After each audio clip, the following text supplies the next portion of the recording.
के स्टार्ट करते हैं। अच्छा, तो आज का सेशन बेसिकली नोड.जेएस के फंडामेंटल्स के ऊपर है। तो it will be not about कि हम एपीआईज किस तरह से क्रिएट कर रहे हैं या ऑथेंटिकेशन किस तरह कर रहे हैं। It will be more about के नोड.जेएस की फाउंडेशनल कॉन्सेप्ट्स कौन से हैं, तो जावास्क्रिप्ट रन टाइम के कौन से कंपोनेंट्स होते हैं, ब्लॉकिंग नॉन ब्लॉकिंग आईओ क्या होता है, इवेंट लूप किस तरह से काम कर रहा है। जी, आवाज़ सही आ रही है ना? जी ठीक है, ठीक है। सब फॉलोइंग के मल्टी थ्रेडिंग किस तरह से हम कर सकते हैं नोड.जेएस के अंदर, और फाइनली एंड करेंगे हम सॉकेट से और डेमो से। ठीक है, तो नोड.जेएस है क्या चीज़? तो सबसे पहले तो लोग कंफ्यूज कर जाते हैं इसमें। नॉर्मली अगर नोड और एक्सप्रेस की बात करते हैं तो वो समझते हैं कि it's a framework, but Node JS is a runtime environment जो कि हमें कैपेबिलिटी दे रहा है जावास्क्रिप्ट को एग्जीक्यूट करने की आउटसाइड द ब्राउजर। ठीक है, अब इसके अंदर मल्टीपल कंपोनेंट्स होते हैं जो कि मिलके हमें ऑप्शन दे रहे हैं कि जावास्क्रिप्ट को इन इवेंट ड्रिवन मैनर रन कर सकें हम, जो कि एसिंक्रोनस मैनर में रन हो सके। तो it's a cross platform, Windows Linux कहीं भी रन हो सकता है नोड.जेएस, और इट्स एन ओपन सोर्स। तो नॉर्मली हम इसको यूज़ कहाँ कर सकते हैं और क्यों यूज़ करते हैं? तो अगर हम सर्वर साइड की बात करें तो नॉर्मली अगर हम जो भी प्रोसेसेस रन कर रहे होते हैं सर्वर पे, तो हम उसको कैटेगराइज कर सकते हैं दो सिनेरियोज के अंदर। या तो हम आईओ बाउंड ऑपरेशन कर रहे हैं जिसमें हम इनपुट आउटपुट बाउंड ऑपरेशंस जो होते हैं, या तो हम कोई सीपीयू इंटेंसिव काम कर रहे हैं। ठीक है, तो आईओ बाउंड से रिलेटेड हो गया, सपोज हम डीबी एक्सेस कर रहे हैं या फाइल एक्सेस कर रहे हैं, ठीक है, या नेटवर्क कॉल्स कर रहे हैं। और सीपीयू इंटेंसिव में होता है कि अगर हम कोई बहुत हैवी कैलकुलेशंस कर रहे हैं, कोडिंग्स कर रहे हैं या डेटा पार्सिंग कर रहे हैं, तो वो सीपीयू बाउंड होता है। तो क्योंकि हमें ये जावास्क्रिप्ट जो है आईओ बाउंड जो ऑपरेशंस हैं एसिंक्रोनसली प्रोवाइड करता है बाय डिफॉल्ट, तो इधर ये बहुत अच्छी जना बहुत अच्छा सिनेरियो बन जाता है हमें नोड.जेएस यूज़ करने के लिए। क्योंकि नॉर्मली क्या होता है दूसरे अगर टेक्नोलॉजीज में हम बात करें तो उसमें हमें एसिंक्रोनस प्रोग्रामिंग खुद इंप्लीमेंट करनी पड़ रही होती है। ठीक है, तो वो बाउंड होते हैं, आपका जो उसका थ्रूपुट बाउंड होता है वो सीपीयूज के साथ होता है। आपके पास जितना ज़्यादा हैवी प्रोसेसर होगा, आप उतनी ज़्यादा स्प्रेड स्पिन अप कर सकते हैं थ्रेड्स, और हर थ्रेड के ऊपर आप एक रिक्वेस्ट हैंडल कर सकते हैं। लेकिन नोड.जेएस जो है वो सिंगल थ्रेड के ऊपर ही बहुत सारी रिक्वेस्ट आपको एक साथ हैंडल करने के ऑप्शन दे रहा होता है, जो कि बहुत हाई थ्रूपुट मिलता है आपको। तो कोई भी इस तरह की वेब एप्लीकेशन जहाँ पे आप ज़्यादा से ज़्यादा इनपुट आउटपुट कर रहे हैं, ऑपरेशंस डीबी से रीड राइट कर रहे हैं, CRUD ऑपरेशंस कर रहे हैं, तो यहाँ पे जो है शाइन करता है नोड.जेएस। और ये लाइट वेट है काफ़ी, और इसीलिए भी स्केलेबल भी होता है। ये आपको राइट ऑफ द बॉक्स जो है क्लस्टरिंग मॉड्यूल प्रोवाइड कर रहा होता है कि आप मल्टीपल क्लस्टर्स खड़े कर सकते हैं नोड.जेएस के ऑन द रन टाइम, और आप स्केल कर सकते हैं इसको। ठीक है, तो moving on to run time components, तो ये एक तरह की ग्लोसरी है। आपको पहले बता देता हूँ इंडिविजुअल कौन कौन से कंपोनेंट्स होते हैं हमारे जावास्क्रिप्ट रन टाइम के अंदर। इसके बाद हम देखते हैं कि आपस में मिलकर किस तरह से काम कर रहे होते हैं। ठीक है, तो सबसे पहले कॉल स्टैक है, जिससे सब फेमिलियर होंगे कि कभी भी आप ब्राउजर में भी कोई डीबग कर रहे होते हैं तो आपके पास एक कॉल स्टैक मेंटेन हो रहा होता है, जो ये बेसिकली जो भी कोड अंडर एग्जीक्यूशन होता है आपका उसको मेंटेन कर रहा होता है। इसके साथ हीप होता है, तो it's nothing but a storage in memory, जहाँ पे हमारे सारे ऑब्जेक्ट्स और फंक्शंस जो स्टोर हो रहे होते हैं। तो मेमोरी एक्सेस आपका हीप से मिल रहा होता है आपको, और इसी के ऊपर हमारा गार्बेज कलेक्टर रन हो रहा होता है, जो कि अनयूज्ड ऑब्जेक्ट्स जो नो लॉन्गर इन यूज होते हैं उनको क्लियर कर रहा होता है। ठीक है, इसके बाद V8, this is one of the main component जो कि जावास्क्रिप्ट इंजन है। तो हमारे पास सिर्फ V8 नहीं है, जावास्क्रिप्ट इंजन्स डिफरेंट भी होते हैं। अब जैसे मोजिला अपना जावास्क्रिप्ट इंजन प्रोवाइड करता है, क्रोम अपना यूज करता है, तो V8 बेसिकली गूगल का ही है जो क्रोम में यूज होता है, और नोड.जेएस में भी V8 ही यूज होता है। तो इसका काम क्या होता है कि ये जावास्क्रिप्ट कोड को मशीन कोड में कन्वर्ट करके उसको एग्जीक्यूट कर रहा होता है। ठीक है, और जो ऊपर के तीन कंपोनेंट्स हमारे कॉस्टैक हीप और गार्बेज कलेक्टर, इनको भी ये मॉनिटर कर रहा होता है आपका V8 इंजन। तो नेक्स्ट है हमारा इवेंट लूप। तो ये it's not sort of a component, but it's actually like a process that runs JavaScript code in an asynchronous manner. तो इसके पास अपने कोई डाटा स्ट्रक्चर्स होते हैं, अपने क्यूज को मॉनिटर कर रहा होता है। तो इसको हम आगे फर्दर डिटेल में देखेंगे कि किस तरह से काम होता है, but it's a process of running JavaScript code. अच्छा, तो नेक्स्ट हमारे पास वेब एपीआईज और लिबयूवी लाइब्रेरी। तो ये मेन एक डिफरेंस होता है कि आपके पास ब्राउजर में और सर्वर में क्या रन टाइम में क्या फ़र्क होता है। तो हमारे पास हर ब्राउज़र जो है एक वेब एपीआई प्रोवाइड कर रहा होता है। तो हम जितनी भी डोमेन मैनिपुलेशंस कर रहे होते हैं या अगर टाइमर्स यूज करें, set timer, set timer interval, तो इन सब की फंक्शनैलिटीज जो है ना ये वेब एपीआई हैंडल कर रही होती हैं, और ये नॉर्मली लोअर लैंग्वेज में लिखी गई होती हैं, जैसे C++ में लिखी गई हैं इसमें। तो इसी के कॉन्ट्ररी पे सर्वर साइड पे हमारे पास libuv या libuf जैसे भी प्रोनाउंस करें इसको, तो ये लाइब्रेरी होती है जो कि सिमिलर हमें सर्वर साइड की फंक्शनलिटी प्रोवाइड कर रही है। सपोज जैसे फाइल सिस्टम को हैंडल करना है या नेटवर्किंग लेयर को हैंडल करना है या टाइमर्स, अगेन ये हैंडल कर रहे होते हैं। तो एक ये मेन डिफरेंस होता है जावास्क्रिप्ट रन टाइम में कि ब्राउजर में हमारे पास वेब एपीआईज होती हैं और सर्वर साइड पे हमारे पास ये libuv लाइब्रेरी होती है। ठीक है, तो ब्लॉकिंग वर्सेस नॉन ब्लॉकिंग, यहाँ पे Shariyar, do you want to continue? Blocking और नॉन ब्लॉकिंग आया हमारे पास कॉन्सेप्ट है जिसमें हमारे पास कोड की एग्जीक्यूशन जो है वो किस तरीके से परफॉर्म हो रही होती है। अच्छा हम लोग ब्लॉकिंग, यार आवाज हल्की आ रही है तुम्हारी। ओके अब बेटर है? हाँ बेटर। ओके, ब्लॉकिंग और नॉन ब्लॉकिंग आईओ में ये है कि हमारे पास जो ब्लॉकिंग आईओ है उसमें हमारे पास कोड की एग्जीक्यूशन है वो बिल्कुल सीक्वेंशियल चल रही होती है। ब्लॉकिंग में हमारे पास जितनी भी लाइन ऑफ कोड है वो हमेशा जो है सीक्वेंस में चलेगा, और इसमें गारंटी होती है कि हमारे पास कोई भी ब्लॉक ऑफ कोड है वो अपनी लाइन को स्किप करके आगे मूव ऑन नहीं करेगा। फॉर एग्जांपल अगर हम लोग बात करें किसी भी आईओ ऑपरेशन की, फॉर एग्जांपल अगर हम लोग फाइल रीड कर रहे हैं या डीबी रीड राइट कर रहे हैं, इसमें हमारे पास ब्लॉकिंग कंडीशंस भी आ जाती है। तो जैसे कि अगर यहाँ पे आप एग्जांपल में देखें कि इसमें लाइन बाय लाइन एग्जीक्यूशन जो है वो गारंटीड है। अगर आप सबसे पहले देखें तो एफएस को हमने रिक्वायर किया है और उसके बाद एफएस से हमने फाइल रीड करने की कमांड लिखी है। तो जब तक हमारे पास पूरी फाइल रीड नहीं हो जाएगी, उसका डेटा नहीं आ जाएगा, हमारे पास नीचे जो है वो कोड एग्जीक्यूट नहीं होगा। तो यहाँ पे आके हमारा जो थ्रेड है वो ब्लॉक हो जाएगा। इसी के बरक्स अगर हम नॉन ब्लॉकिंग की बात करें, आप can you please share the next slide. Okay, non blocking IO में हमारे पास क्या होता है, हमारे पास जितनी भी हमारे पास एग्जीक्यूशन होती है वो एसिंक्रोनसली होती है। हमारे पास जब भी कोड रन होता है और जहाँ पे हमारे पास कोई ऐसा वर्कफ्लो आता है जिसमें हम लोगों को बहुत ज़्यादा थ्रेड एक्सटेंसिव होता है, वहाँ पे हम लोग कॉलबैक्स का यूज़ करते हैं और अपना जो बाकी लाइन ऑफ कोड है उसको एग्जीक्यूशन में डाल देते हैं। इसमें जो हमारे पास मेन डिफरेंस है वो ये है कि इसमें लाइन बाय लाइन जो है ये गारंटीड नहीं होती है। It can be line by line और it can not be line by line, it's not guaranteed here. Okay, please next.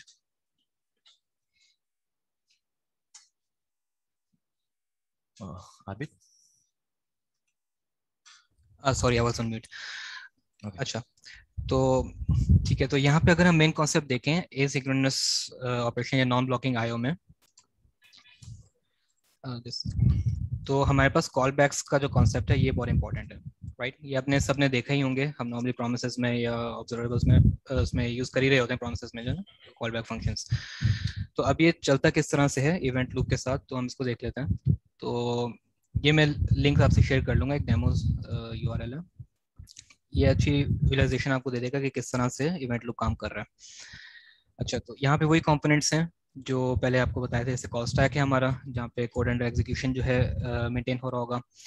Web APIs हैं जहाँ पे हमारे साथ टाइम आउट्स और मे बी डॉम इवेंट्स और ये सारे ये हैंडल कर रहा होगा।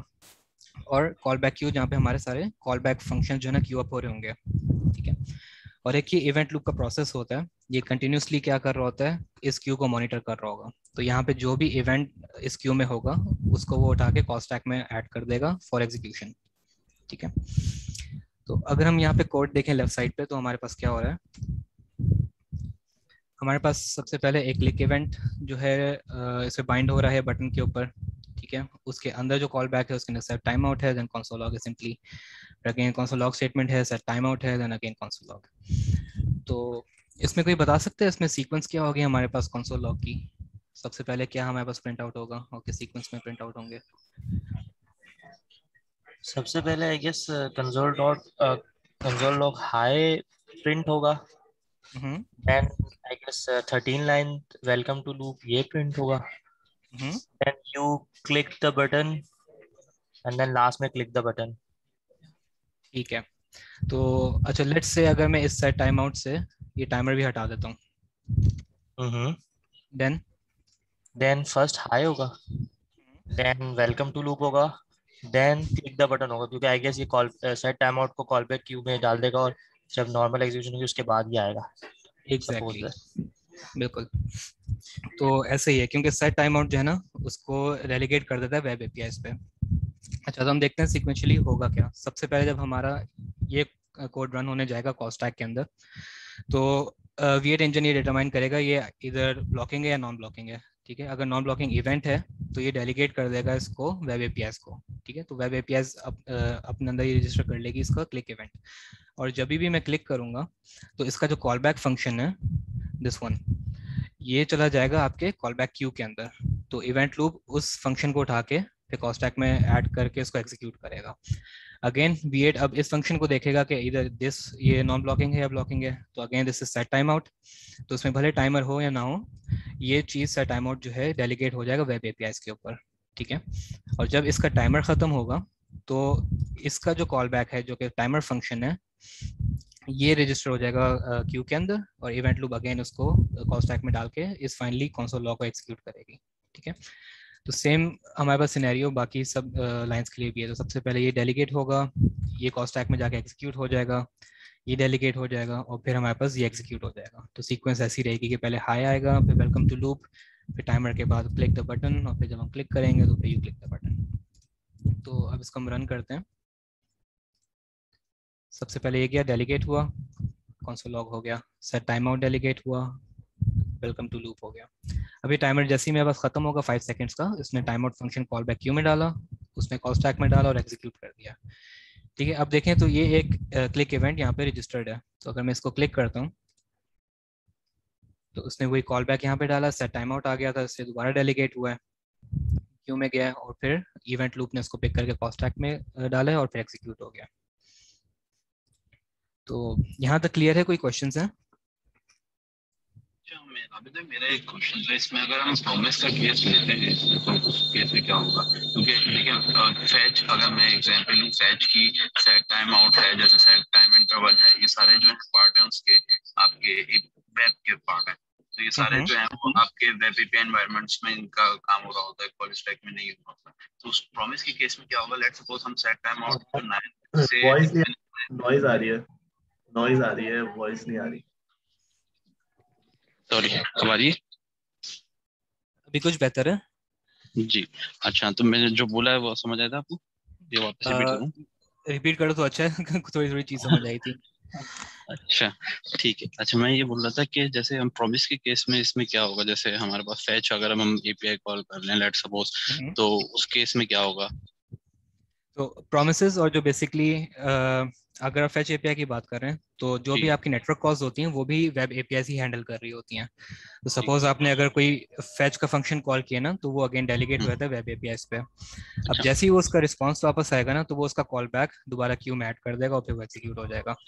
एक एग्जांपल मैं बोल रहा था कि 9th से 11th में है ना, मैं हटा देता हूँ ये, सही है, हमारे पास सेट टाइम आउट, यहाँ पर मैं एक फैच कर देता हूँ डायरेक्ट उसको ना, तो उस केस में क्या होगा? फैच आएगा या क्या आएगा? लेट सपोज हम प्रॉमिस बना देते हैं यहाँ पर, जो कि रिटर्न कर रहा होगा कंसोल, या कंसोल कर रहा होगा खाती। बिल्कुल, मतलब आप सपोज अगर यहाँ पे कोई फैच एपीआई कॉल कर रहे हैं तो उसकी भी एग्जीक्यूशन जिस तरह से सेट टाइम आउट की थी ना एग्जैक्टली वैसे ही रन हो रही होगी। नहीं, इसके उसका क्या होगा? जैसे हाई पहले चल रहा था हमारे पास, then you click the button, उसका फ्लो क्या होगा? तो अच्छा, उसका फ्लो भी डिपेंड कर सकता है, सीक्वेंस थोड़ी ऊपर नीचे हो सकती है क्योंकि हम डिपेंडेंट हैं उसके रिस्पांस कब आ रहा है, राइट? तो अगर आप सपोज वो इंस्टेंट रिस्पांस कर देता है just like set time out में, अगर मैं टाइमर नहीं डालूं और इंस्टेंट रिस्पॉन्ड कर रहा है तो ऐसे ही होगा कि पहले हाई होगा, उसके बाद वेलकम टू लूप होगा, उसके बाद इसका रिस्पांस आ गया हमारे पास। ठीक है, तो उसने क्यू में डाल दिया। अच्छा, इसमें होती है एक और चीज जो मैं यहाँ पर पॉइंट करूंगा। एक कॉलबैक क्यू तो होती है आपकी, एक प्रायोरिटी क्यू भी होती है, जो कि आपकी जो भी आपके फैच की एपीआईज होती हैं या प्रोमिसेस होते हैं वो सारे वहां पर हो रहे होते हैं। तो इवेंट लूप ये चीज चेक कर रहा होता है कि एक तो प्रायोरिटी क्यू है, एक कॉलबैक क्यू। सबसे पहले इवेंट लूप का काम है कि प्रायोरिटी क्यू में चेक करना कि उसमें तो कोई चीज नहीं है। अगर उसमें नहीं है तो देन वो कॉलबैक क्यू में जाएगा, फिर कॉलबैक क्यू से वो कॉल स्टैक में लेके आएगा चीज। ये चीज थी इसमें, ठीक। अच्छा, ये बिल्कुल यही जो है ना इसकी नेक्स्ट स्लाइड्स में इवेंट लूप की डिटेल्स इंप्लीमेंटेशन है, तो उसमें ये चीज कवर होगी आगे। ठीक है, ठीक ठीक, सही, थैंक यू। और किसी का कोई क्वेश्चन है? तो ये यूआरएल में शेयर कर दूंगा, अगर चाहें तो आप खुद भी एक्सपेरिमेंट्स करके देख सकते हैं, तो अच्छी अंडरस्टैंडिंग हो जाती है इससे। ठीक है, तो मूविंग ऑन। अच्छा, इस स्लाइड में यही चीज़ें मेंशन है जो अभी मैंने बताई हैं, बस इसमें बेसिकली ये भी यही है कि अगर कोई एजेक्स रिक्वेस्ट फॉर एग्जांपल आप कर रहे हैं तो ये भी वेब एपीआई ही हैंडल कर रही होती हैं, और जब मेरे पास रिस्पांस आता है उसका तो वो कॉल बैक क्यू में ऐड कर देता है और फिर इवेंट लूप जो है ना उसको रीड करके स्टैक में ले आता है एग्जीक्यूशन के लिए। तो ये तो हमारा रन टाइम चल रहा है ब्राउजर के अंदर, राइट। तो अब सर्वर पे हम देखते हैं कि सर्वर पे कैसे चलता है। तो ऑलमोस्ट आइडेंटिकल प्रोसेस है, थोड़ा सा माइनर डिफरेंसेस होते हैं यहाँ पे, ठीक है। अब सपोज यहाँ पे रिक्वेस्ट की हम लाइफ साइकिल देखते हैं।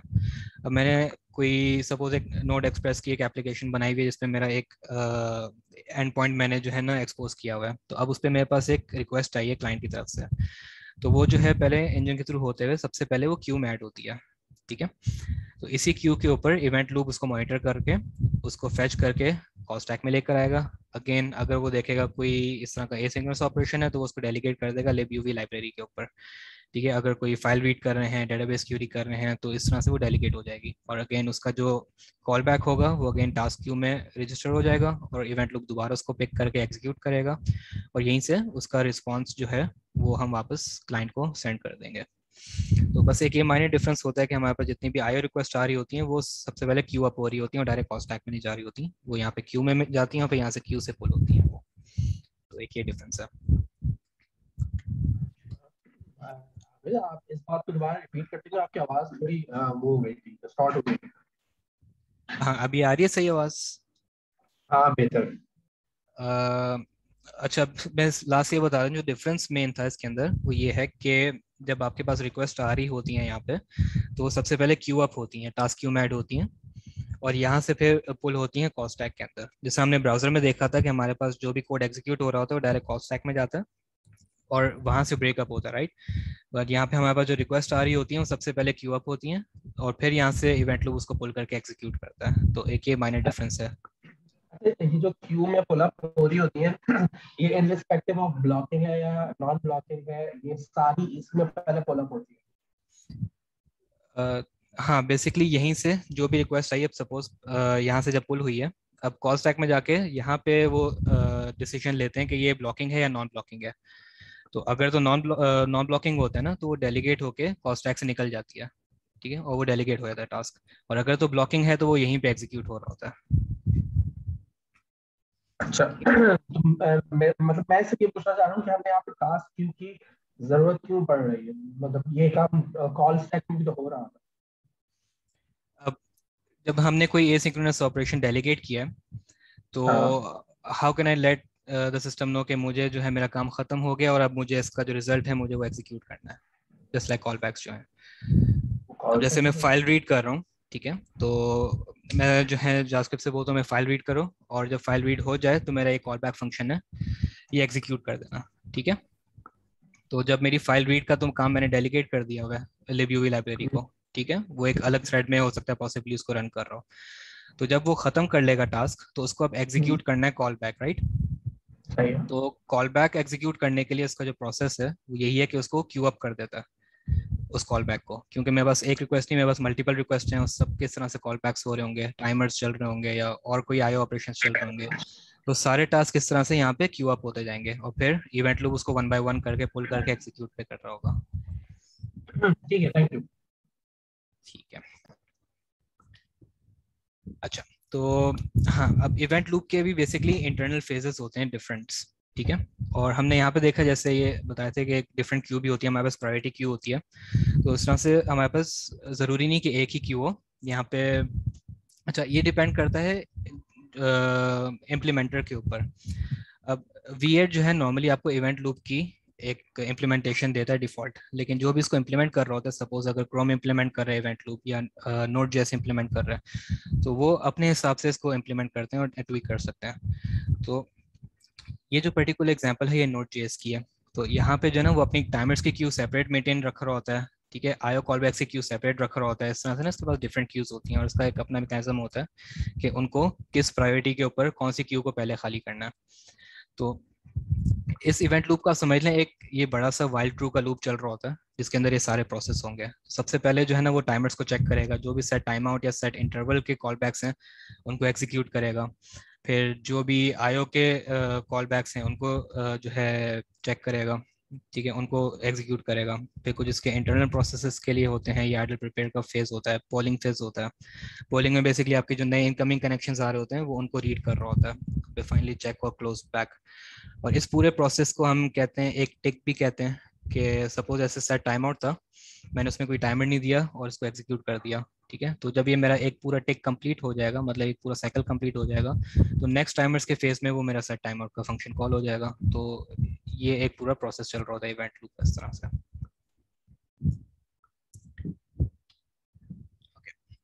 तो कमिंग लास्ट उस पे टॉपिक पे आते हैं, मल्टी थ्रेडिंग पे। तो एक ये भी बहुत कॉमनली सुना होगा कि जावास्क्रिप्ट एक सिंगल थ्रेडेड लैंग्वेज है। तो ये क्या स्टेटमेंट सही है या गलत है? थोड़ी सी कंफ्यूजिंग है, आई गेस पार्शली सही है। सिर्फ क्योंकि मल्टीपल थ्रेड साइड्स में चल रहे होते हैं, कहते नहीं है वो, आई गेस। लेकिन आई गेस क्योंकि एसिंक्रोनसली भी चीजें चल रही होती हैं, तो शायद ये पार्शली बात सही है।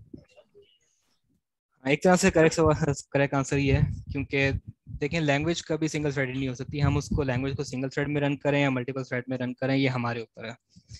तो जब हम कहते हैं कि जावास्क्रिप्ट सिंगल थ्रेड में रन होती है, तो उसका मतलब होता है कि हमारा जो मेन प्रोसेस इवेंट लूप का चल रहा है ना, ये सिंगल थ्रेड में वो चल रहा सिंगल थ्रेड है, सही है। ठीक है। तो इवेंट लूप, क्यू की मॉनिटरिंग, कॉल स्टैक की एग्जीक्यूशन, ये एक सिंगल थ्रेड में चल रहा है, ठीक है।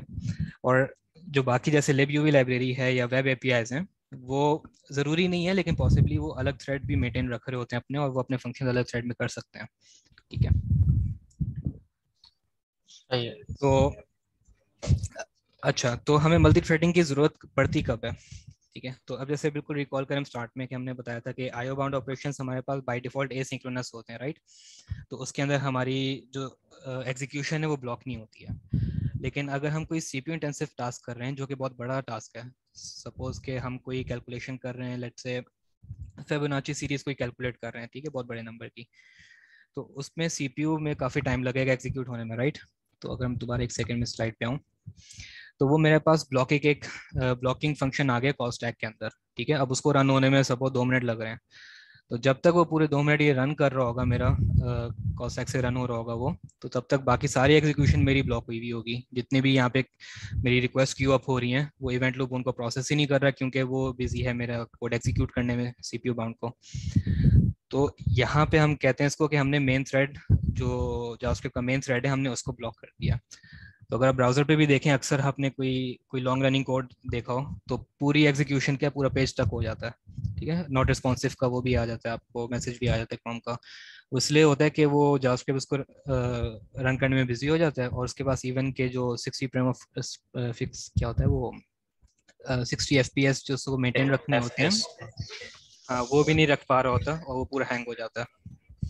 तो इसलिए हमें जो है कोई भी सीपीयू इंटेंसिव काम जो है मेन थ्रेड में कभी नहीं करना चाहिए इसमें। तो उधर हमें फिर मल्टी थ्रेडिंग करनी पड़ती है। तो यहाँ पे Node.js जो हमें 2 ऑप्शंस दे रहा है, एक चाइल्ड प्रोसेसेस के और एक वर्कर थ्रेड्स के। तो तकरीबन सिमिलर हैं, लेकिन डिफरेंसेस भी हैं थोड़े। तो पहले उसने स्टार्ट किया था चाइल्ड प्रोसेसेस के साथ, ठीक है। तो उसने हमें कैपेबिलिटी दी Node.js ने कि आप रन टाइम पे एक सेपरेट प्रोसेस से खड़ा कर लें पूरा, उसमें अपनी एक Node.js की इंस्टेंस होगी, उसका अपना थ्रेड, अपना लूप होगा, और उसने तरीका दे दिया हमें आपस में कम्युनिकेशन करवाने का मेन प्रोसेस के साथ, ठीक है। तो अगर हमारे पास कोई भी इस तरह का सीपीयू इंटेंसिव काम आया, तो बजाय कि हम उसको कॉल स्टैक में लेके जाके हम उसको एग्जीक्यूट करें, हम उसको डेलीगेट करते हैं एक दूसरे प्रोसेस के ऊपर, और वो उस प्रोसेस को जाके उसका इवेंट लूप स्टक कर दे भले, ताकि हमारा मेन जो प्रोसेस है वो कंटिन्यू रहे हमारी बाकी रिक्वेस्ट को हैंडल करने के लिए। तो अच्छा, प्रोसेसेस में थोड़ा सा ओवरहेड ये है कि इसकी अपनी रिसोर्सेज होती हैं, अपनी मेमोरी होती हैं, तो इसको ना स्पिन अप करना थोड़ा सा एक्सपेंसिव होता है, इसका एक ओवरहेड होता है। तो इसको ओवरकम करने के लिए रिलेटिवली नई अप्रोच थी वर्कर थ्रेड की, जो Node.js लेकर आया था। तो इसका डिफरेंस क्या होता है कि ये एक सिंगल प्रोसेस के अंदर एक और थ्रेड स्पिन अप हो जाता है, और ये सेम मेमोरी जो है ना यूज कर रहा होता है प्रोसेस की। तो इसको जो है ये थोड़ा लाइट वेट ऑप्शन है प्रोसेस के अगेंस्ट पे, लेकिन कॉन्सेप्ट थोड़ा सेम ही है कि अगर आपके पास कोई इस तरह का इंटेंसिव काम आया है, तो आप उसको एक सेपरेट थ्रेड में रन कर सकते हैं, और जब वो काम खत्म हो जाए तो आप भले इसको डिस्ट्रॉय कर लें, ठीक है। तो ये एक एग्जांपल मैंने Node.js से ही निकाली थी कि कौन सी कंडीशन में क्या यूज़ करना चाहिए। तो सपोज ऐसी है कि आपको कोई लॉन्ग जेसन जो है वो पार्स करनी है या कोई कैलकुलेशंस करनी है, तो आप उसी टाइम एक स्पिन अप कर लें थ्रेड, इस पे काम करें और पे इसको क्लोज कर लें। लेकिन अगर आपके पास कोई इस तरह का काम है जो बैकग्राउंड प्रोसेस है जो कंटिन्यूसली चल रहा है, सपोज लाइक ईमेल कोई सेंड कर रहा है, कोई बैच स्क्रिप्ट्स आपने रन करनी है पीछे, तो उसमें बेहतर है कि आप जो है एक प्रोसेस खोल के रखें और उधर वो अपनी बैकग्राउंड प्रोसेस चलाता रहे वो अपनी। ठीक है, तो ये हमारे पास दो ऑप्शंस हैं इसकी बेसिकली मल्टीथ्रेडिंग करने के लिए। इम्प्लीमेंटेशन वाइज थोड़ा सा फर्क होगा, वो आप देख सकते हैं उसके अंदर, हम चाहें तो उसको भी बाद में कभी कवर भी कर सकते हैं। तो यहाँ तक किसी के कोई क्वेश्चन? अपना क्वेश्चन ये है कि यू सेड के जो हमारे पास थ्रेड वाला ऑप्शन है उसमें जो हम नया थ्रेड वर्कर थ्रेड बनाते हैं it uses the same memory. तो मेमोरी अगर सेम यूज हो रही है तो थ्रेड अलग बनाने का फायदा क्या हुआ? वो तो फिर अगर ये थ्रेड ज्यादा मेमोरी लेना शुरू कर देगी और मेरा कोटा मेमोरी का एक ही है, तो इवेंचुअली मेरी मेन थ्रेड को कम मेमोरी मिल रही होगी या आधी मेमोरी मिल रही होगी। देखिए मेमोरी और जो बाकी सीपीयू रिसोर्सेज है उसमें फ़र्क होता है। अगर आप इधर देखें या दिस वन, तो समझ लें कि आपकी ये जो हीप है ये एक शेयर्ड मेमोरी है। ठीक है, आपने अपने सपोज जो कोई फंक्शंस बना के रखे हुए, ऑब्जेक्ट्स बना के रखे हुए, वो सेम मेमोरी के अंदर है। ठीक है, लेकिन जो उसका इवेंट लूप है वो सेपरेट है, इवेंट लूप सेपरेट है, स्टैक सेपरेट है उसका वर्कर थ्रेड का। ठीक है, तो उसमें जो सीपीयू इंटेंसिव काम चल रहा है ना, तो उसने अपना इवेंट लूप ब्लॉक करके रखा हुआ है, लेकिन वो मेमोरी सेम यूटिलाइज कर रहा होता है।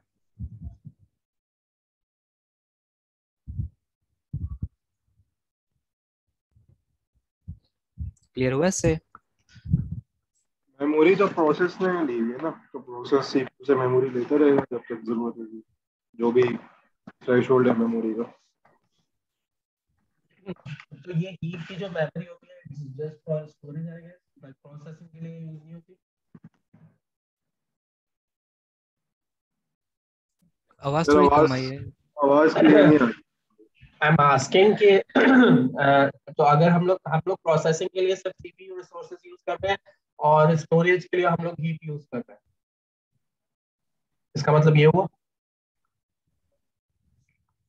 हाँ, बेसिकली हीप मेमोरी के लिए यूज हो रहा है। दूसरा पॉइंट मैं नहीं समझ पाया, क्या कह रहे थे? नहीं, मैं आई एम आस्किंग कि जैसे हमारे पास फॉर एग्जांपल रैम होती है, ठीक है, रैम की मेमोरी हम लोग यूज करते हैं प्रोसेसर्स के लिए, ठीक है, एक मैं लेमैन लैंग्वेज में बोल रहा हूँ, ठीक है। तो हम लोग व्हाट यू आर सेइंग उससे मुझे ये चीज समझ आई है कि हम लोग की जितनी भी प्रोसेसिंग के लिए मेमोरी है वो हम लोग सीपीयू रिसोर्सेज से ले रहे हैं और जो हमारी स्टोरेज के लिए है वो हम लोग हीप यूज कर रहे हैं।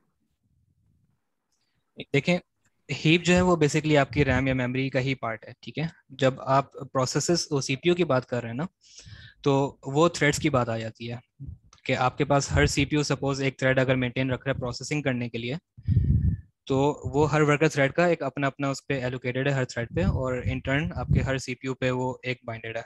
तो जो कैलकुलेशन वाला काम है जो यहाँ पे सीपीयू का काम है वो आपके सेपरेट है, बट क्या हो रहा है कि प्रोसेस ने सेम मेमोरी की स्पेस ली हुई है, तो वो मेमोरी को सेम यूटिलाइज कर रहे हैं। ठीक है, समझ गया, थैंक यू। और कोई क्वेश्चन है किसी का?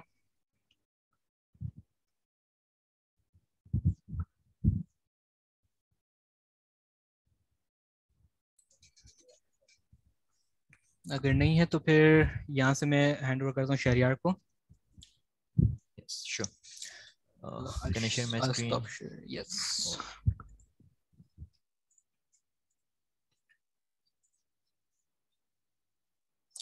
Okay. हम लोग नोड.जेएस में देख लेते हैं सॉकेट्स क्या है। सॉकेट हमारे पास एक और मोड ऑफ कम्युनिकेशन है जो हम लोग क्लाइंट और सर्वर के बीच यूज करते हैं। सॉकेट की ज़रूरत हमारे पास पेश क्यों आई? नॉर्मली हमारे पास जब भी क्लाइंट टू सर्वर कम्युनिकेशन है वो हम लोग कर रहे होते हैं नॉर्मल विया HTTP और HTTPS रिक्वेस्ट, लेकिन हमारे पास कभी कभार ऐसा होता है, ऐसा यूज़ केस आ जाता है जिसमें हमारे पास बहुत ज़्यादा डेटा एक्सटेंसिव जो है वो फंक्शनलिटी होती है। फॉर एग्जांपल कोई चैट ऐप है या कोई भी लोकेशन ट्रैकिंग ऐप है, तो उस केस में हमारे पास अगर हम लोग रिक्वेस्ट वाला मॉड्यूल यूज़ करना चाहें तो उसमें हमारे पास बार बार हमें सर्वर पर रिक्वेस्ट करके देखनी पड़ती है या इस तरह की कोई भी फंक्शनलिटी परफॉर्म करनी पड़ती है जिससे सर्वर बहुत ज़्यादा इंगेज रहता है। तो उसको हम ओवरकम करने के लिए यहाँ पे सॉकेट्स यूज़ कर सकते हैं। सॉकेट हमारे पास क्या है, एक real time by directional event based communication है। इसमें एक तरह से समझ लें कि आपने चैनल ए और चैनल बी के बीच जो है एक आपने पाइप कम्युनिकेशन बना दी है। जो आप चैनल ए पे थ्रो करेंगे वो फ़ौरन हमारे पास चैनल बी पे मिल जाएगा, और अगर चैनल बी से कुछ थ्रो करेंगे वो डायरेक्टली हमारे पास चैनल ए पे मिल जाएगा। इसमें हमें बार बार जो है रिक्वेस्टिंग नहीं करनी पड़ेगी, और इसमें हमारे पास जस्ट एक बार हमें दोनों का हैंडशेक करवाना पड़ेगा। अच्छा, इसके यूसेज क्या है? इसके यूसेज है, अगर हम लोग कोई भी मैसेंजर ऐप बना दें लाइक व्हाट्सएप और एनी अदर मैसेंजर, उसमें हम लोगों का सॉकेट्स का यूसेज है। कोई हमें पुश नोटिफिकेशन की इम्प्लीमेंटेशन करवाने की, जब भी कुछ अपडेट हो तो हमारे पास क्लाइंट पे नोटिफाई हो जाए, या क्लाइंट कुछ भेजे तो सर्वर पे नोटिफाई हो जाए, वहाँ पे इसका यूसेज है। और इसके अलावा मैप्स की इम्प्लीमेंटेशन और लोकेशन ट्रैकिंग ऐप जितनी भी होती हैं वो हम लोग सॉकेट्स को जो है वो यूज़ कर सकते हैं। सॉकेट्स का सेटअप करने के लिए हमारे पास दो चीज़ें हैं, एक तो हमारे पास सर्वर है और एक हमारे पास क्लाइंट, जो नॉर्मली इन दोनों के बीच हमें कम्युनिकेशन करवानी है। अगर हम लोग इसका मैकेनिज्म देखें कि हम लोग इसको किस तरीके से सेटअप कर सकते हैं, तो सबसे पहले तो हमारे कोई ना कोई सर्वर डिसाइड करना। फॉर एग्जांपल मैं यहाँ बात करूँ नोड.js और एक्सप्रेस की, तो आपने एक सर्वर का सेटअप कर दिया और उसके अंदर जो है आपने सॉकेट आईओ के जो है वो पैकेज जो है वो इंस्टॉल कर दिया नॉर्मली npm के थ्रू, और फिर उसको रिक्वायर करा लिया। हर सॉकेट्स के जब हम लोग रिक्वायर करवा लेते हैं उसके डिफरेंट इवेंट्स होते हैं। सबसे पहले जब आपका कनेक्शन इस्टेब्लिश होता है तो आपको सॉकेट का एक इंस्टेंस मिल रहा होता है, उसके अंदर उसकी एक स्पेसिफिक आईडी होती है जो कि यूनिक टू एवरी यूज़र होती है। जब भी कोई भी यूज़र आपके पास उस सॉकेट पे कनेक्शन बनाएगा तो उसकी एक स्पेसिफिक आईडी आपको मिल रही होगी। इसके अलावा हमारे पास जितने भी सॉकेट्स के इवेंट है वो ऑन के कीवर्ड पे आपको लिसन कर रहे होंगे। आपने सॉकेट डॉट ऑन करके जितने भी इवेंट्स हैं वो आपको यहाँ मिल रहे होंगे, और जो डेटा हमारे पास क्लाइंट पास कर रहा होगा वो यहाँ पे इस वेरिएबल के अंदर आपको मिल रहा होगा। इसके अलावा हमारे पास दो और इवेंट होते हैं, एक होता है ब्रॉडकास्ट और एक होता है इमिट। अगर आप इमिट की नॉर्मल बात करें तो इमिट ये होता है कि अगर आपने कोई इवेंट सर्वर से भेजना है क्लाइंट को, तो जब आप इमिट करेंगे उसमें जितने भी क्लाइंट कनेक्टेड होंगे उन सब के पास वो इवेंट चला जाएगा डेट स्पेसिफिक डेटा जो आप यहाँ से भेजना चाह रहे हैं। और अगर आप बात करें ब्रॉडकास्ट की, तो ब्रॉडकास्ट में हमारे पास मेनली ये डिफरेंस है कि जो क्लाइंट ब्रॉडकास्ट करना चाह रहा है उसको छोड़ के बाकी तमाम यूजर्स के पास वो इवेंट जो है वो लिसन हो जाएगा। क्लाइंट पे हम लोग किस तरीके से सेटअप करते हैं, क्लाइंट में भी हमारे पास कोई भी अगर आप सर्वर से फाइल भेज रहे हैं तो वहाँ पे आप EJS फाइल बना सकते हैं, और नॉर्मल अगर हम लोग HTML की फाइल बात करें तो एक वहाँ पे नॉर्मल HTML फाइल क्रिएट कर सकते हैं। और उसके बाद जो है आपने सॉकेट की लाइब्रेरी या तो नॉर्मल npm के थ्रू इंस्टॉल कर लेनी है, या फिर आप जो है CDN के थ्रू उसमें jQuery में उसको ऐड कर सकते हैं। और आपने जो सर्वर जहाँ पे आपका होस्ट हुआ हुआ है जो भी Node.js का, उसका आपने पास जो है उसके कनेक्शन में दे देना है। उसके बाद जो है सॉकेट्स जो है बिल्कुल वैसे ही वर्क करेंगे जैसे हमारे पास सर्वर पे वर्क कर रहे थे, कि एक जब हमें कुछ इवेंट भिजवाना है तो हम वहाँ पे इमिट का पैरामीटर यूज़ करेंगे और उसके आगे उस इवेंट का नाम और अपना मैसेज भेज देंगे। और अगर आपने कोई भी सॉकेट को लिसन करना है तो आपने ऑन करके उस इवेंट का नाम, और यहाँ पे आपको उसका डेटा मिल जाएगा। इसको हम लोग और स्पेसिफिकली एक डेमो में देख लेते हैं।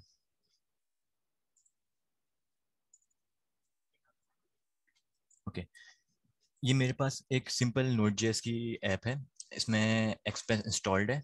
और जब मेरे पास सर्वर मेरा अप एंड रनिंग हो जाता है तो यहाँ पे मैंने एक फंक्शन कॉल किया हुआ है मेक सॉकेट कनेक्शन, और उसमें सर्वर का इंस्टेंस पास किया हुआ है।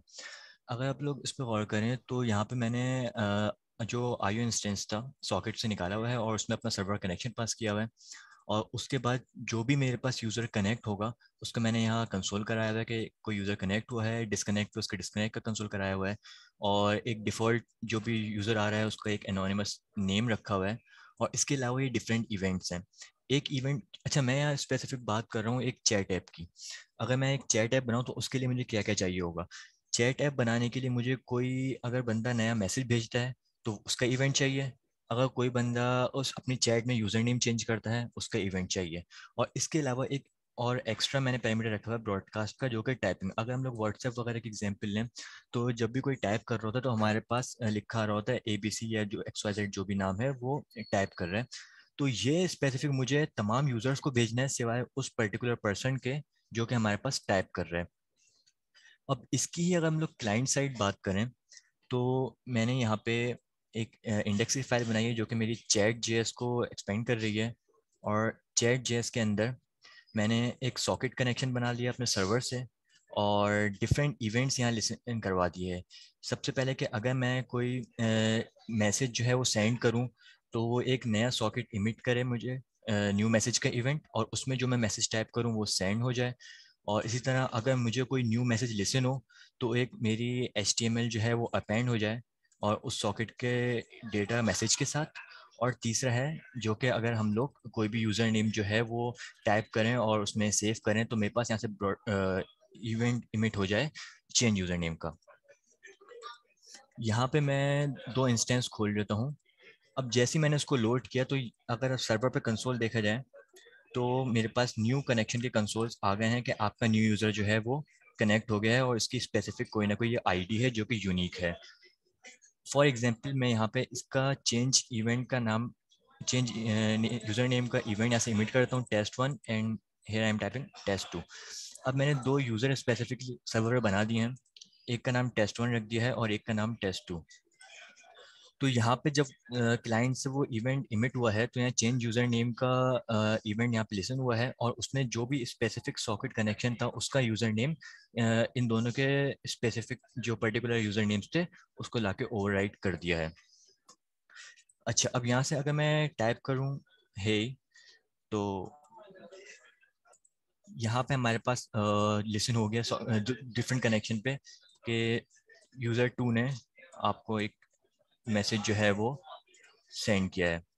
और यहाँ से मैं अगर मैसेज सेंड करूँ हेलो तो यहाँ से मुझे बस सेंड हो गया है। अच्छा, हो क्या रहा है जब भी मैं यहाँ पे कुछ भी टाइप कर रहा हूँ और ये बटन प्रेस कर रहा हूँ, इस बटन के प्रेस पे मेरे पास एक क्लाइंट से इवेंट इमिट होता है जो कि सर्वर पे जाता है कि क्लाइंट ने कुछ इवेंट जो है वो ट्रिगर किया है। सर्वर पे आके जब वो यहाँ पे चेक होता है कि कोई भी जो इवेंट इमिट हुआ है वो ऑन मैसेज का था, तो ऑन मैसेज का जो भी डेटा है सर्वर क्या करता है उस डेटा को कैच करता है और इस स्पेसिफिक यूज़र जिसने भेजा है इसको कैच करता है और ये यहाँ से नया इवेंट जो है वो इमिट कर देता है न्यू मैसेज का। और जब ये न्यू मैसेज मेरे पास आके क्लाइंट पे लिसन होता है तो वो अपनी ये CSS की प्रॉपर्टीज लिखी हुई है वो चेक करता है कि अगर ये मेरा ही मैसेज है तो उसको एक साइड पे दिखाना है, अदरवाइज दूसरी साइड पे दिखाना है, और यहाँ पे उस HTML को अपेंड कर देता है। ये हो गई हमारे पास इमिट की और ऑन की एग्जाम्पल। अब हमारे पास एक और, अगर आप गौर करें तो मैंने बताया था एक और हमारे पास पैरामीटर होता है ब्रॉडकास्ट का। ब्रॉडकास्ट क्या करता है, ये तमाम यूजर्स को हमारे पास इमिट करेगा लेकिन जिस यूजर की तरफ से आ रहा होगा उसको ये लिसन नहीं करवाएगा। तो आप यहाँ पे देखें, अगर मैं यहाँ test1 पे हूँ और यहाँ पे कुछ टाइप कर रहा हूँ तो जो मेरे पास दूसरा ब्राउज़र है वहाँ पे ऊपर लिखा हुआ आ रहा है test1 इज टाइपिंग। चूँकि यहाँ से इसने ब्रॉडकास्ट किया है तो इसके हमारे पास इंस्टेंस पे लिसन नहीं हो रहा, लेकिन इसके अलावा बाकी जितने भी इंस्टेंस जो हैं वो इस सर्वर से कनेक्ट होंगे उनके पास ये चीज़ जो है वो लिसन हो रही होगी। तो इस तरीके से कोई भी चैट ऐप हो, कोई भी लोकेशन ट्रैकिंग ऐप हो, वो ब्रॉडकास्ट, इमिट और ऑन के पैरामीटर्स पे, ऑन के जो हमारे फंक्शंस हैं उन पे डिपेंड करके इस तरीके से हम लोग जो है साइमल्टेनियसली अपनी लोकेशंस, अपने मैसेजेस और अपने जो भी डेटा है उसको सर्वर टू क्लाइंट और क्लाइंट टू क्लाइंट जो है वो ट्रांसफ़र करा रहे होते हैं। इस पर किसी का क्वेश्चन है? ये जो ब्रॉडकास्ट कर रहा है ये तो उसको भी, उसके पास भी जा रहा होगा ना, जो खुद टाइप कर रहा है वो आपने वहां से कंडीशन हैंडल किया होगा ना। क्या ये ब्रॉडकास्ट ब्रॉडकास्ट क्या करता है, जब मैंने हम्म देखें ब्रॉडकास्ट कराया है ये एक स्पेसिफिक इंस्टेंस से हो रहा है, तो ये क्या हम्म, करेगा अपने इंस्टेंस को नहीं भेजेगा, इसके अलावा बाकी तमाम इंस्टेंस को जो है ना वो भेज देता है। क्योंकि अगर आप अच्छा यहाँ पे अच्छा। देखें तो यहाँ पे लिसन करते हुए टाइपिंग पे हमने कोई स्पेसिफिक कंडीशन नहीं लगाई हुई कि अगर हाँ, इस यूज़र हो तो अच्छा ये इसका नजर ब्रॉडकास्ट ना आए। खुद ऐसा कर रहा है, सही सही जी, सही। ब्रॉडकास्ट का डिफॉल्ट बिहेवियर है, यही डिफरेंस है ठीक, ब्रॉडकास्ट और इमिट में। सही। किसी और का और कोई सवाल अच्छा है? तो इसके थ्रू हम ये भी कर सकते हैं ना, किसी सॉरी आपकी आवाज़ थोड़ी कट गई। बंदे को दिखानी है। आपकी आवाज़ कट गई थी, आप रिपीट कर सकते हैं? हेलो, मैं कह रहा हूँ जी कि जी ये फिर किसी स्पेसिफिक बंदे को अगर आईडी की बेस पे करना हो तब भी ये कर सकता है ना इमिट। जी बिल्कुल, इसमें तो आप मल्टीपल फंक्शनलिटीज़ कर सकते हैं। फॉर एग्जांपल इसको मैं अगर कस्टमाइज बनाना हो तो मैं यहाँ भेजते हुए एक स्पेसिफिक आईडी भेज सकता हूँ मैसेज भी भेजते हुए, और यहाँ पे आके कंडीशन वाइज चेक कर सकता हूँ कि अगर ये अच्छा वही आईडी जिसको कंडीशन मैं है, लिसन ठीक है करना चाहता हूँ सही सही वो सही करता हूँ। सही है क्योंकि सही है। सॉकेट जब भी कनेक्ट होता है वो एक स्पेसिफिक यूनिक आईडी देता है फॉर एवरी कनेक्शन। ठीक ठीक ठीक समझ गया। और किसी का कोई सवाल है सॉकेट से रिलेटेड?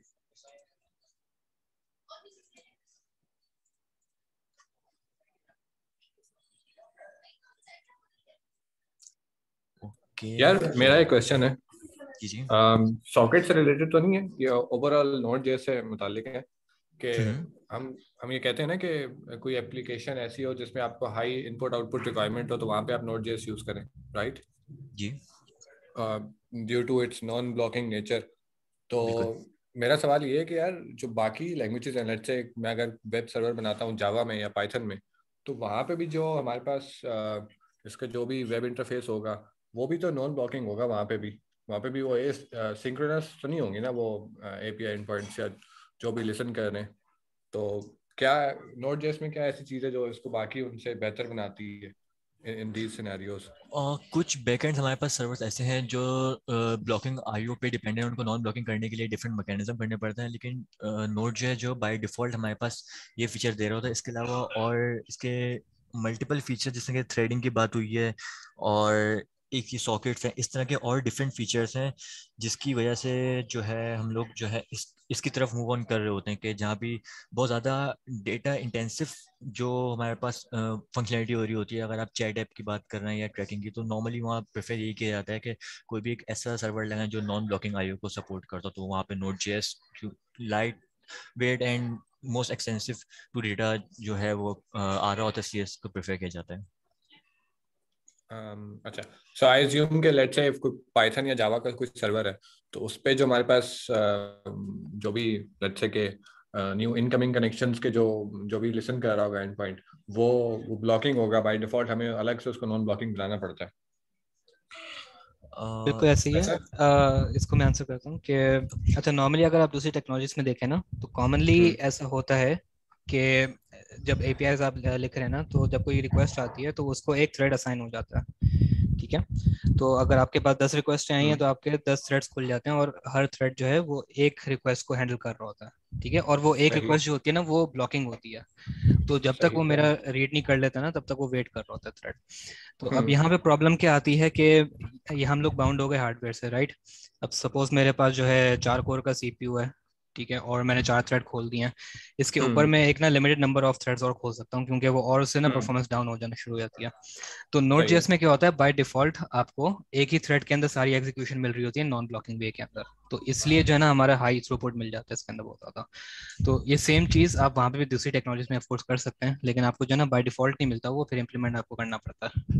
सही सही। तो लेट्स से नोड जेएस का आपके पास कोई सर्वर है, उस पे 10 कनेक्शन आते हैं, 10 इनकमिंग क्लाइंट्स आते हैं, तो वो कैसे हैंडल करता है कि वो लेट्स से दो दो थ्रेड उसमें बनाए होते हैं कि एक जो है वो न्यू कनेक्शंस को लिसन कर रहा है और एक बैकएंड पे आपके जो हैंड एग्जिस्टिंग कनेक्शन है उनको डील कर रहा है, इस तरह हो रहा होता है? हाँ सपोज कर लें ऐसे ही हो रहा है कि हमारे पास एक मेन इवेंट लूप का थ्रेड चल रहा है, ठीक है, जो सारी रिक्वेस्ट हैंडल कर रहा है, और एक जो है हमारी वेब एपीआई या libUV जो लाइब्रेरी है, एक उसने सही सपोज सही। अपना थ्रेड रखा हुआ है फॉर सारे अपने ऑपरेशंस ना, आई ऑपरेशंस जो भी प्रोसेसिंग कर रहा है। तो क्या होगा कि फर्स्ट थ्रेड जो है ना वो सारे डेलीगेट करता जाएगा अपने इस तरह के टास्क दूसरे दूसरे थ्रेड के ऊपर, और अपना थ्रेड कंटिन्यू रखेगा दूसरे रिक्वेस्ट को लिसन करने के लिए। सही सही सही। इसकी जो डिटेल है ना, वो जो इवेंट लूप की जो फेजेस बताए थे ना आबिद ने, तो ये उस पे बहुत ज़्यादा मैटर करता है क्योंकि इवेंट लूप का एक फेज ये भी होता है जिसमें वो यूआई रेंडर कर देता है।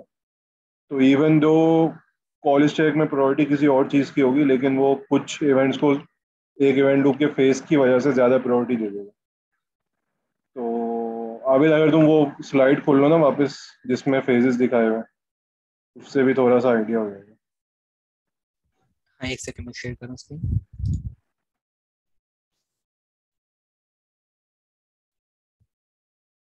मुजम्मिल तुम कुछ कह रहे हो?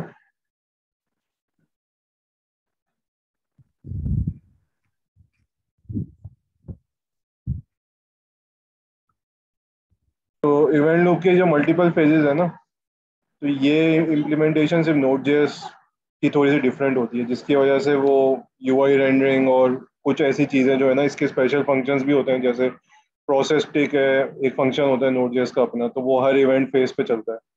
और आप सेट इमीडिएट का फंक्शन भी होता है, तो वो थोड़ा सा डिफरेंट होता है। तो उसकी वजह से भी ये नॉर्मल जेएस से भी ज़्यादा एक हद तक नॉन ब्लॉकिंग होता है। इसमें यूआई को वो प्रेफरेंस दे देता है या वो किसी और चीज़ को प्रेफरेंस दे देता है, और वो एक ही इवेंट लूप में उसको कवर कर लेता है। और वो चीज़ अगर आप जेएस में चलाएं तो वो कॉल स्टैक में जाएगी और उसके बाद आएगी आपके पास। ये डिफरेंस भी कुछ सिनेरियोज में नज़र आता है। सही सही।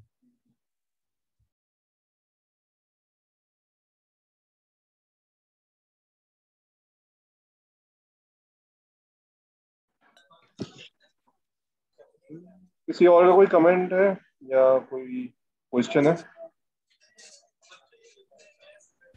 हेलो। जी बोले। हाँ, मेरा सॉकेट से रिलेटेड सवाल है कि हर रिक्वेस्ट पे सॉकेट आईडी या क्लाइंट आईडी है वो यूनिक बनती है हर कनेक्शन तो पे।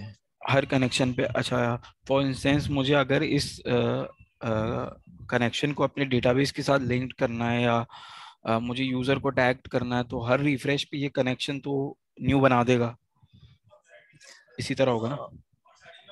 तो इसको हम लोग विद यूजर आईडी भी जो है वो इंगेज कर सकते हैं ना, जरूरी नहीं कि हम उसकी वाली स्पेसिफिक आईडी यूज करें, वो तो एक बाय अच्छा डिफॉल्ट आईडी होती है। अच्छा तो ओके, अगर आप हम अपनी कस्टम आईडी असाइन करना चाहें तो वो कर सकते हैं, ऐसा जी ही? आप यस ठीक आप इसको किसी भी वेरिएबल के अंदर कोई भी चीज़ ना असाइन कर सकते हैं उस इंस्टेंस के अंदर। ठीक ठीक है, perfect, thank you. You welcome.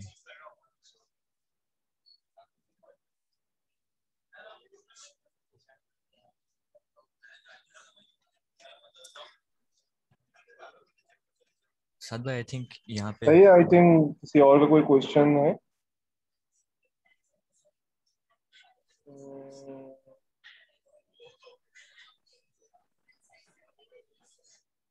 Faizan, Waleed? नहीं, थैंक यू, नो क्वेश्चन। ठीक है, चलिए इसको एंड करते हैं। Thank you Abid, thank you Shreya. Thank you, great session. Thank you. फिर थैंक यू, अल्लाह हाफिज़।